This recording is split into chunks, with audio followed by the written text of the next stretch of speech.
कराची समेत सिंध भर में लॉकडाउन का दूसरा रोज तमाम बड़ी मार्केट्स बंद। ट्रैफिक की रवानी मामूल से इंतहाई कम। किराना, मेडिकल स्टोर्स, दूध दही की दुकानें खुली हैं। अंदरूनी सिंध लॉकडाउन पर मुकम्मल अमल दरामद ना हो सका। शहरी बिना मास्क सड़कों पर घूमते नजर आए। बेशतर कारोबारी मराकज भी खुले रहे।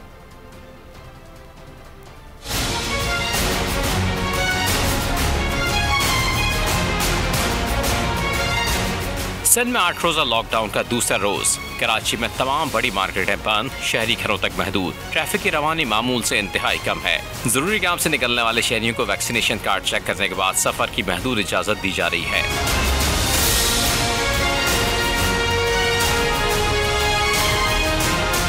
किराना, मेडिकल स्टोर्स, दूध दही की दुकानें खुली हैं। अंदरूनी सिंध लॉकडाउन पर मुकम्मल अमल दरामद न हो सका। हैदराबाद, उमरकोट, खैरपुर, नौशहर और फिरोज में शहरी बिना मास्क सड़कों पर घूमते नजर आए। बेशतर कारोबारी मराकज खुले हैं। दूसरी जानब शदीद तनकीद के बायस सिंध हुकूमत ने गुज़िश्ता रोज लॉकडाउन में नरमी की थी।